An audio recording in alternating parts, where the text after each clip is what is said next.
오늘은 마가복음 11장 20절에서 26절까지 말씀 묵상하겠습니다. 11장 20절에서 26절까지 말씀 읽습니다. 그들이 아침에 지나갈 때 무화과 나무가 뿌리째 마른 것을 보고 베드로가 생각이 나서 여짜오되 랍비여 보소서 저주하신 무화과 나무가 말랐나이다. 예수께서 그들에게 대답하여 이르시되 하나님을 믿으라. 내가 진실로 너에게 이르노니 누구든지 산더러 들려 바다에 던져지라 하며 그 말하는 것이 이루어질 줄 믿고 마음에 의심하지 아니하면 그대로 되리라. 그러므로 내가 너에게 말하노니 무엇이든지 기도하고 구하는 것은 받은 줄로 믿으라. 그리하면 너희에게 그대로 되리라. 서서 기도할 때에 아무에게나 혐의가 있거든 용서하라. 그리하여야 하늘에 계신 너희 아버지께서도 너희의 허물을 사하여 주시리라 하시니라. 아멘.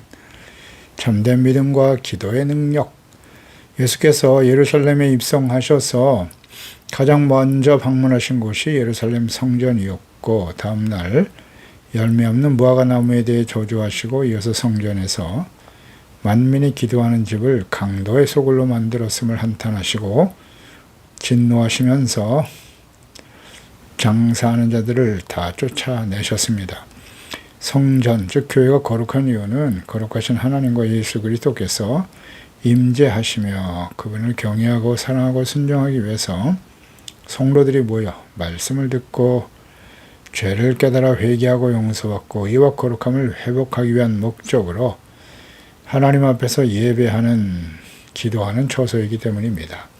이런 분명 목적과 본질을 상실하고 종교적 행위만을 의로 여기는 사람들, 자신의 욕망과 이익과 소원 성취를 목적으로 성전에 나와 제사와 예배를 드리고 당시 제사장들이 그러했듯이 오늘날 목사와 재직과 교인들, 교회를 통해서 자신들의 이익과 명예를 추구하려고 하는 목적을 가지고 있다면 역시 그 교회는 강도의 소굴이 되어버린 것입니다. 예수님의 분노와 책망과 심판을 피할 수 없을 것입니다. 전날에 저주하신 무화과 나무가 말라버린 일은 당시 영적으로 부패하고 외식하는 이스라엘 백성들에 대한 하나님의 심판에 대해서 예언하신 말씀입니다. 참된 믿음을 가지고 하나님께 나와 기도하며 특히 용서하라고 가르쳐 주시네요. 하나님을 믿는 참된 믿음을 가지라고 하십니다. 20절에 그들이 아침에 지나갈 때에 무화과 나무가 뿌리째 마른 것을 보았다. 전날 저녁 잎사귀만 무성하고 열매가 없었던 무화과 나무에 대해서 예수께서는 마가복음 11장 14절에 예수께서 나무에게 말씀하여 이르시되 이제부터 영원토록 그랬네요. 사람이 내게서 열매를 따먹지 못하리라 하시니 제자들이 이를 듣더라. 이 말씀을 하신 후 다음 날이죠. 하룻밤 사이에 그 무화과 나무가 완전히 말라버렸네요. 놀라운 일이 벌어졌죠. 무화과 나무가 그냥 뿌리채 말라버렸네요. 이는 예수님의 저주가 단순히 잎사귀만 시들게 하는 비상적인 현상이 아니라 영원히 열매를 맺지 못한다고 하는 말씀이 생명의 근원 자체를 끊어버리는, 뿌리채 말라버리는 근본적인 심판의 능력을 보여주는 것임을 알 수 있습니다. 이 무화과 나무는 당시 열매 없는 이스라엘의 영적 상태, 특히 당시에 대제사장들과 사유관 바리새인들, 거짓 목자들이죠. 그들의 외식적인 신앙을 잘 보여주고 있습니다. 경건의 모양은 화려하지만 경건의 능력, 생명력이 없는 그들의 종교적 행위가 결국 하나님의 심판을 피할 수 없음을 보여주는 강력한 교훈의 말씀인 것이지요. 그러니까 이 말씀은 모든 시대, 특히 주님의 재림과 마지막 심판이 임박한 오늘날의 교회와 목사와 그리스도인들에게 주시는 강력한 경고의 말씀이기도 합니다. 외식하는 위선적인 경건의 모양만을 가진 교인들, 디모데후서 3장 1절 5절 말씀이죠. 너는 이것을 알라. 말세에 고통하는 때, 마지막 때의 모습이에요. 사람들이 자기를 사랑하고 돈을 사랑합니다. 자랑하고 교만하죠. 비방하며 부모를 거역합니다. 감사하지 않습니다. 거룩하지 않아요.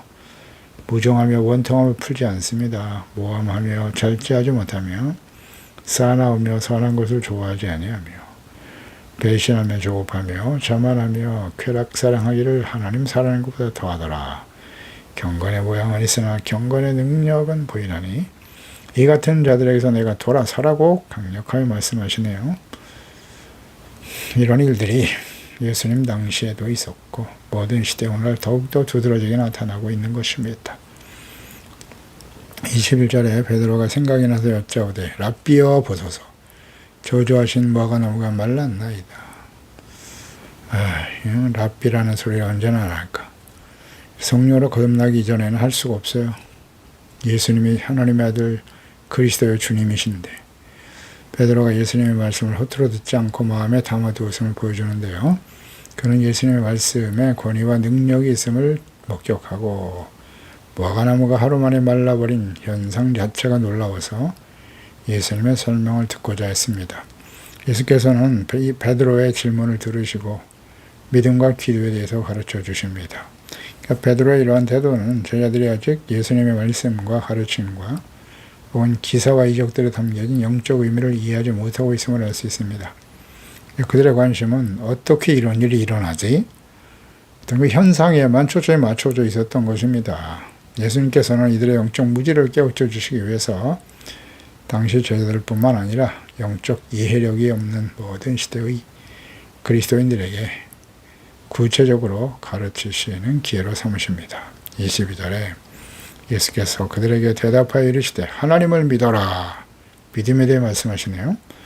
예수께서는 무화과나무가 하루 만에 뿌리쳐 말라버린 현상을 보고 궁금해하는 베드로의 질문에 대해서 하나님을 믿으라고 하십니다. 그러니까 예수께서 가르치신 모든 말씀, 행하신 수많은 기사와 이적들을 오랜 시간 주님과 함께 직접 목도했던 제자들이 예수께서 이제 곧 십자가에 못 박혀 죽으시고 부활 승천하실 날이 이르렀으나 여전히 눈에 보이는 현상만을 보고 예수께서 어떤 분이시며 영적 의미와 교훈에 대해서 전혀 이해가 없음을 아시고 믿음에 대해 다시 한번 가르쳐 주시는 것입니다. 베드로의 질문과 예수님의 답변이 동문서답과 같이 보이지만 예수께서는 제자들에게 필요한 것이 믿음임을 지적하셨던 것입니다. 예수께서 그 말씀하시면 그대로 이루어지는 것입니다. 주님이 말씀하셨는데 정말 이 무화과나무가 이렇게 말라버렸네. 여기에 대한 이해가 없었던 것이죠. 믿으라고 하는 말씀, 그 베드로의 질문과 예수님의 답변, 하나님을 믿어라. 그러니까 하나님을 믿으라고 하는 것은 헬라어가 피스티스 에코이거든요. 이건 믿음을 가진다, 에코가 획득하다, 가지다라는 뜻을 갖고 있어요. 그렇기 때문에 하나님을 믿는 믿음을 가져야 된다라는 말씀의 의미예요. 이건 단순히 하나님의 존재하심을 믿는 것을 넘어서 하나님의 능력과 선하심 그리고 그분의 말씀을 온전히 신뢰하라는 명령이죠. 그러니까 인간의 이해나 능력, 지식, 가능성에 기반한 믿음이 아닌 전능하신 하나님의 그 존재 자체를 믿어야 되는 거예요. 그 능력을 바라보라는 것이죠. 어떤 현상이나 가르침에 대해서 인간의 관점이 아닌 오직 하나님의 관점에서 받아들여야 한다는 말씀입니다. 예수께서 평범한 사람이 아니라 베드로가 고백했던 것과 같이 살아계신 하나님의 아들이시고 그동안 행하셨던 놀라운 기사와 이적들을 묵상하고 무화과나무가 뿌리쳐 말라버린 일을 보면서 역시 예수님께서는 전능하신 하나님의 아들이시며 그 말씀하신 바가 즉시 이루어지는 것임을 깨달았어야 마땅한 것입니다. 그러니까 이러한 일, 결코 이상하거나 이해가 불가한 특별한 사건이 아니었습니다. 현상만을 바라보는 베드로에게 예수께서는 하나님의 믿음을 가져라고 명령하십니다. 그러니까 하나님께서는 모든 것을 하실 수 있습니다. 전능하신 분이심을 믿어야함을 가르치시는 거죠. 그러니까 믿으라는 이 말씀이 미완료 시제 명령형이거든요. 미완료 명령형. 이는 계속해서 하나님을 믿어야 된다는 거예요. 믿음은 변하지 않아요. 이례적인 믿음의 결단이 아니라 삶의 모든 순간에 지속적으로 하나님을 신뢰하고 의지하는 태도를 가지라는 명령입니다. 그러니까 하나님의 믿음을 가지라는 말씀은 이 믿음은 막연한 긍정적 사고가 아니라 하나님께서 어떤 분이신가를 제대로 알고 믿으라는 것이죠. 23절에 내가 진실로 너에게 이르노니 누구든지 산더러 들려 바다에 던져지라 하며 그 말하는 것이 이루어질 줄 믿고 마음에 의심하지 않을 때 그대로 된다고 하셨네요. 산이 옮겨져 바다에 던져지는 일, 이것은 인간의 지식과 능력으로는 불가능한 상황이죠. 이것을 비유로 믿음의 능력에 대해서 설명하십니다. 여기서 산이라고 하는 것은 주로 인생에서 마주하는 거대한 장애물이겠죠. 불가능해 보이는 어떤 상황들을 의미한다고 보겠습니다. 아무리 불가능한 상황을 맞이한다고 해도 전능하신 하나님과 그분의 뜻에 대한 이해와 믿음을 가지고 마음에 의심하지 않는다면 능치 못할 일이 없음을 가르쳐 주시는 것입니다. 예수께서 말씀하셨는데 하루 만에 그 무화과 나무가, 그래도 잎이 무성한 나무였는데 뿌리채 말라버렸거든요. 이해가 안 되죠. 그러나 예수님은 하나님의 말씀은 진리와 능력이기 때문에 이루어질 수 있다는 걸 믿으라는 거예요. 하나님께서 인간의 지식과 능력으로는 이해할 수 없는 불가능한 일도 능히 하실 수 있다는 사실과 하나님께 의심 없이 기도하는 순수한 믿음, 참된 믿음으로 기도한다면 반드시 이루어질 것이다 라는 진리를 가르쳐 주신 것입니다. 이는 인간적인 확신이 아니라 하나님의 약속과 능력에 대한 전적인 신뢰에서 비롯되는 믿음입니다. 그러니까 이러한 믿음은 항상 하나님의 뜻과 영광이라는 목적에 부합해야 해요. 진정한 믿음은 전능하신 하나님과 능력과 하나님의 뜻이 무엇인지를 분별하고 그 뜻에 합당한 것을 구할 때 나타나는 것입니다. 참된 믿음은 자기 중심적인 욕망을 채우기 위한 것이 되어서는 안 되고 오직 하나님의 나라와 그의 의를 이루기 위한 목적에 맞추어져 있어야 하는 것입니다. 이것이 매우 중요한 전제입니다. 이 말씀을 자신의 욕망과 소원과 문제를 해결하여 자신의 영광과 이익을 위한 목적을 가지고 적용하고 기도한다면 하나님께서는 응답하실 수가 없습니다. 그리고 아무런 일도 일어나지 않습니다. 그러니까 이 말씀을 잘못 적용하고 그저 열심히 기도하고 또 기도하기만 하면 반드시 산이 옮겨질 것이다 라고만 가르치거나 적용하는 것은 옳지 않습니다. 참된 믿음을 가지고 기도할 때 마음에 의심하지 않으면 그대로 된다. 즉 의심하지 말고 기도해야 된다는 것입니다. 참된 믿음은 의심하지 않는 믿음. 참된 믿음 아니겠습니까? 그러니까 의심이라고 하는 헬라어가 니아크리노, 흔들리다, 주저하다, 마음이 둘로 나뉘는 상태를 의미하는 말이거든요. 그러니까 하나님의 전능하심과 뜻과 약속을 믿는 마음과 동시에 인간적인 이성과 능력과 경험과 지식을 의지하려고 하는 마음이 공존하기 때문에 기도하면서도 이게 과연 이루어질까 반신반의하는 의심하는 상황이 일어나게 됩니다. 이렇게 의심을 가지게 되면 하나님의 놀라운 능력, 하나님의 기도의 응답 경험할 수 없습니다. 야고보서 1장 6절에서 7절이죠. 오직 믿음으로 구하고 조금도 의심하지 말라. 의심하는 자는 마치 바람에 밀려 요동하는 바닷물결 같다. 이런 사람은 무엇이든지 주께 얻기를 생각하지 말라라고 하셨어요. 오직 하나님과 하나님의 뜻, 거룩한 목적에 집중해야 하는 것이죠. 24절에 그러므로 내가 너에게 말하노니 무엇이든지 기도하고 구하는 것은 받은 줄로 믿으라. 조건절이네요. 그리하면 너희에게 그대로 된다. 믿으면 된다. 믿음의 기도가 갖는 놀라운 능력과 하나님의 응답에 대한 약속인데요. 참된 믿음과 하나님의 뜻과 목적에 따라 무엇이든지 기도하면 받은 줄로 믿어라. 이 말씀은 미래 시제가 아니라 현재 완료 시점으로 믿으라는 것이거든요. 즉 기도하는 순간 이미 하나님께서 응답하셨음을 지금 믿음으로 받아들이라는 것입니다. 이루어질 것이다. 왜? 하나님은 살아계시고 전능하신 분이시고 하나님이 말씀하시고 뜻하신 바를 온전히 이루시는 신실하신 분이시기 때문이에요. 시간과 공간을 초월하여 역사하시는 하나님의 신실하심, 절대 주권, 이것을 인정하고 믿는 것이죠. 그러니까 우리의 기도가 하나님의 뜻에 합당하다면 이게 중요하겠죠. 하나님의 뜻에 합당하다면 우리는 그 응답이 현실에서 나타나기 전이라도 이미 받은 것으로 여기고 인내하면서 주님께서 가장 알맞은 때에 주님의 능력으로 이루어 주실 것을 믿고 감사할 수 있습니다. 그렇죠? 하나님의 신실하심을 믿기 때문이에요. 이러한 믿음의 선포가 현실의 변화를 가져오게 되는 것입니다. 그러니까 많은 사람이 기도의 응답의 증거를 먼저 보여주시면 믿겠습니다. 이런 생각을 많이 하죠. 먼저 믿고 의심 없이 받은 줄로 믿고 기도할 때 하나님께서 그 믿음을 보시고 응답하시는 거예요. 그러니까 그 회당장 야이로의 딸의 경우를 한번 생각해 보세요. 회당장 야이로가 예수님께 나왔죠. 우리 딸이 죽게 되었으니 와서 고쳐주세요. 네, 가는 도중에 회당장 야이로의 딸이 죽었습니다. 마가복음 5장 36절이잖아요. 예수께서 그 하는 말을 곁에서 들으시고 회당장에게 이르시되 두려워하지 말고 믿기만 하라. 두려워하지 말라는 거예요. 딸의 소식을 듣고 두려워했겠죠. 낙심하고. 믿기만 하면, 그래서 딸이 그 믿음을 가지고 나갔더니 다시 살아나는 기적을 경험하게 된 것이죠. 죽은 나사로 역시 마찬가지예요. 요한복음 11장 39절에 예수께서 이르시되 돌을 옮겨 놓으라 하시니, 예수님이 늦게 오시는 바람에 나사로가 죽었습니다. 장사 지내고 썩어서 냄새가 나요.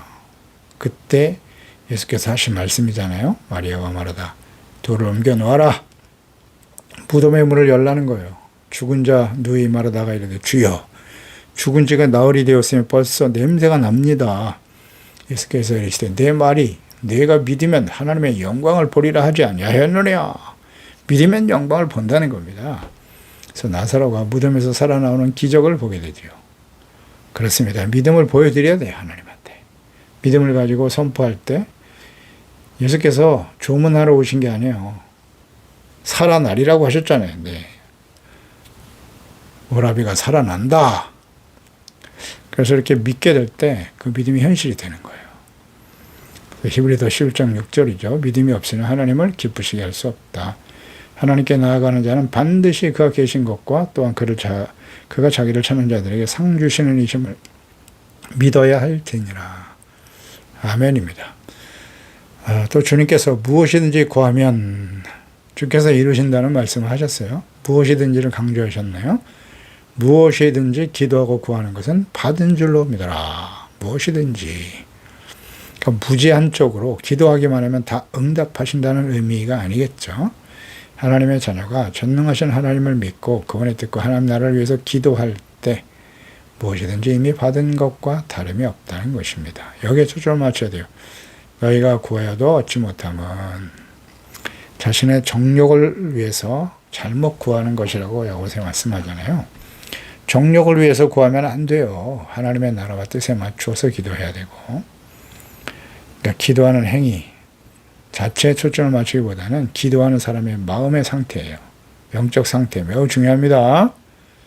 믿음의 대상이신 하나님과의 관계에 초점을 맞추고 그리고 하나님께 기도해야 되는 거예요. 내가 죄악 가운데 있는데 하나님 그 기도를 들으실까요? 절대 그럴 수 없다는 사실을 이해해야죠.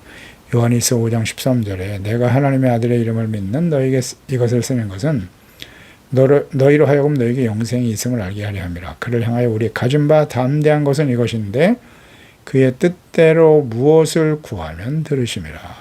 강조하셨잖아요. 나의 뜻이 아니라 나의 욕망과 소원이 아니라 하나님의 뜻대로 구하라고 하셨잖아요. 무엇이든지. 그의 뜻대로 무엇을 구하면 그랬죠.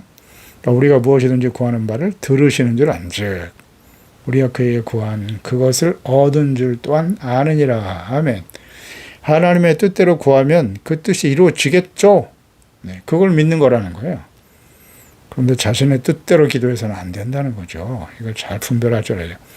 그래서 그냥 덮어놓고 기도하고 또 기도하고 기도하고 또 기도하고 아니라 말씀을 펴놓고 말씀을 묵상하면서 나의 기도와 이 뜻이 하나님의 뜻과 맞는가?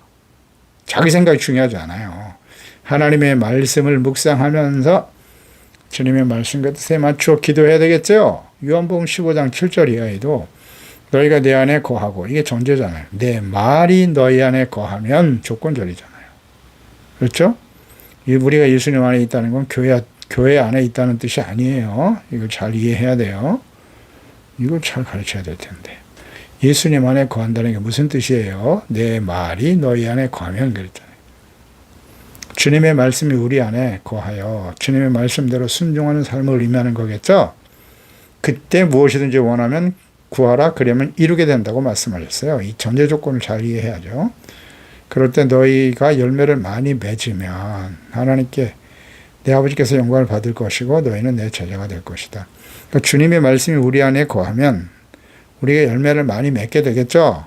이 열매가 무엇을 의미하는 거예요? 세상에서 더 많은 재물을 얻고 부귀 영화, 권세와 권력을 얻고 유명해지는 겁니까? 이 열매가 뭐예요 도대체? 아이고, 나의 소원이 이루어지고 내가 세상에서 출세하고 재물을 얻어 부자가 되는 게 열매입니까? 이렇다고 생각하는 사람들이 의외로 많아요. 이렇게 가르치는 사람은 가짜입니다. 이 열매는 성령의 열매, 빛의 열매 아니겠어요? 25절 서서 기도할 때 마지막에 강조하시네요.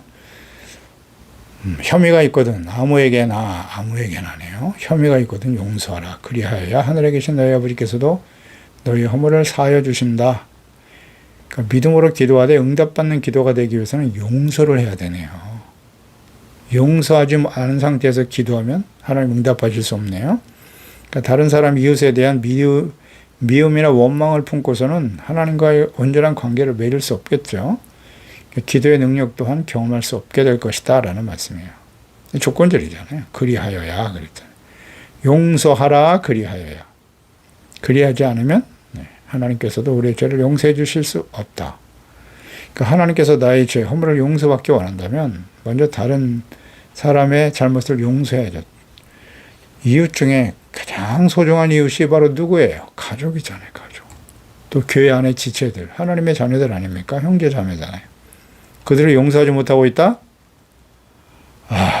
심각한 문제입니다. 그 상태에서 뭐 아무리 금식하고 부르짖으면 뭐예요?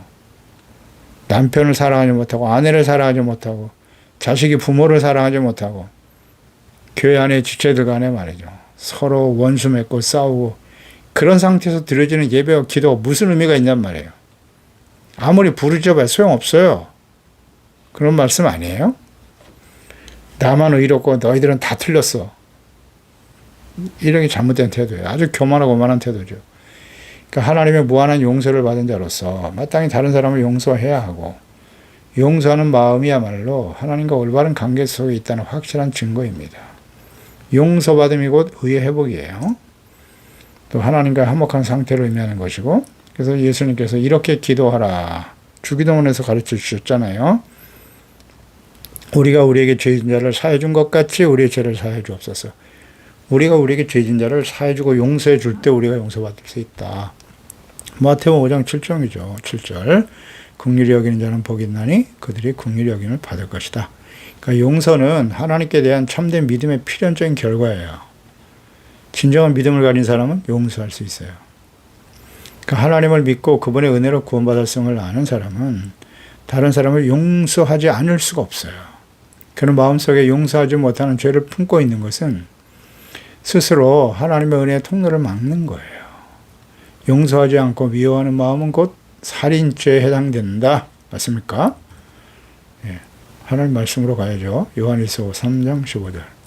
뭐라고 말씀하셨나요? 그 형제를 미워하는 자마다 살인하는 자다.